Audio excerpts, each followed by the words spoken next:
a change कि आप stage क्यों कर रहे हैं? देखिए जी, एक एक्टर की कोई डोमेन नहीं होती और एक एक्टर जो है ना वो किसी पाबंदियों का तो वो मतलब है कि उस पर लाहक नहीं होती।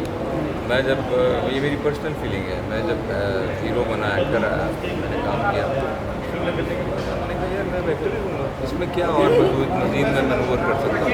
मैं डायरेक्टर, प्रोड्यूसर है, मैं डायरेक्टर भी बना, मैंने डायरेक्शन की, मैं प्रोडक्शन भी की, मैंने सिंगिंग भी की, मैंने एडिटिंग भी की और उसके बाद फिर मैं बैक वक्त 3 ज़बानों की फिल्मों में काम किया, जो मेरे वालिद साहब को भी ये क्रेडिट हासिल है कि मेरा ख्याल है दुनिया में शायद ही कोई एक ऐसा एक्टर होगा जिसने बैक वक्त 3 ज़बानों में काम किया और तीनों ज़बानों पर राज किया।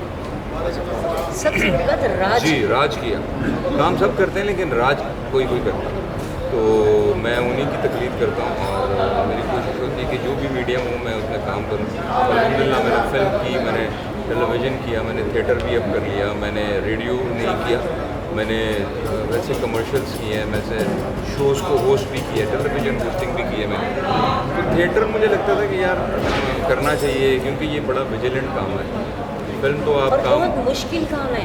मुश्किल काम है क्योंकि देखिए फ़िल्म में आपके पास बहुत सारा जो है ना एक सपोर्टिव एलिमेंट्स होते हैं, सेट होता है, मार्जिन होता है, बैकग्राउंड म्यूज़िक होता है, रीटेक कर लेंगे, दोबारा कर लेंगे। यहाँ पर जो है ना वो आपको गेट द रिएक्शन देने दें, तो आपने अच्छा किया, बुरा किया, आपके पास रीटेक का कोई मार्जिन नहीं। जी हाँ, आपको बहुत विजिलेंट होना पड़ता है और दुनिया में जो है ना थिएटर बहुत अच्छा थिएटर होता है और इतने बड़े बड़े एक्टर होते हैं। तो मेरा ख्याल है कि मेरे लिए तो ये एक ऑनर की बात है और अब फिर जब ये एक ड्रामा जो मैं कर रहा हूँ ये बजाते खुद एक तारीखी ड्रामा है, ये जब भी अपने वक्त में ऑन एयर हुआ तो इसने एक तारीख रकम की है। और बस ये किसका रोल कर रही है जो पुरानी मैल जन्म की मैली चादर में ये रोल कौन सा जी हाँ, किस एक्टर ने किया था? मुझे याद तो नहीं पड़ता लेकिन ये है कि जो मेन जो नवाब होता है जिसके अंदर ये सारी कहानी है और मैं वो प्ले कर रहा हूँ और मेरा ख्याल है कि ये मेरे लिए बहुत है।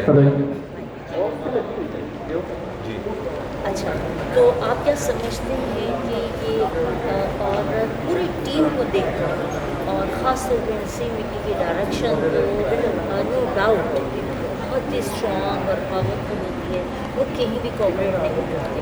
तो आप क्या समझते हैं कि उस ड्रामे के करीब तरीन हो सकेंगे? और देखिए जी, हर दौर की अपनी एक रवायात होती हैं, उनके कुछ इक़दार होते हैं, फिर उनकी कुछ ज़रूरियात होती हैं। आज से 50 साल पहले जो फिल्म बनी या टेलीविज़न या थिएटर हुआ उस दौर कुछ और था। फिर वक्त के साथ साथ उसमें जिद्दत आई, तब्दीलियाँ आई। अब जो दौर है वो एक डिजिटल प्लेटफॉर्म है, प्लेटफॉर्म है, सोशल मीडिया है। मेरा ख्याल है कि ये पहला डिजिटल थिएटर है पाकिस्तान में। हमारे प्रोड्यूसर है महमूद अहमद फारूक साहब, उनको ये सारा क्रेडिट उन्हें आप देख सकते हैं कि मतलब इन्वेस्टमेंट है बहुत हैवी, तो ये सारा सेहरा उनके सर है। और दूसरी बात ये कि आपने नसीम मिक्की साहब की बात की है तो मैं अपने लिए एक एहसास समझता हूँ कि देखें वो नसीम मिक्की साहब हो गए, नासिर चनोटी साहब हो गए, वो अपने डोमेन के एक किंग है, अपने थिएटर उनका एक डोमेन है और डोमेन में आके अगर मैं उनके साथ स्टेज शेयर करूँ तो ये भी मेरे लिए ऑनर की बात है। जो पाकिस्तान है, एहलिया ने पाकिस्तान उन सबको भी दिल से 14 अगस्त की बहुत बहुत मुबारक। 14 अगस्त मनाते कैसे हैं? जब मैं झंडियाँ नहीं लगाता ना, मैं कोई अपने मोटरसाइकिल का कोई जो है ना साइलेंसर उसको नहीं निकाल देता। ये जो है ना it should be in deeds, मतलब मेरे दिल में अपने मुल्क के लिए बहुत प्यार है और एक कंस्ट्रक्टिव सोच है। मैं जब सुबह घर से निकलता हूँ तो मैं अगर कोई पत्थर पड़ा है उसको उठा के साइड पे कर देता हूँ, किसी का भला कर देता हूँ, किसी को नुकसान नहीं होने देता। तो मैं समझता हूँ कि ये चीज़ें जो है ना ये झंडा लगाने से या फटफटी लगाने से या झंडा ही लगाने से वो उससे नहीं होता। तो it should be in deeds, ठीक है ना, ये आपके अंदर होनी चाहिए ये। Thank you.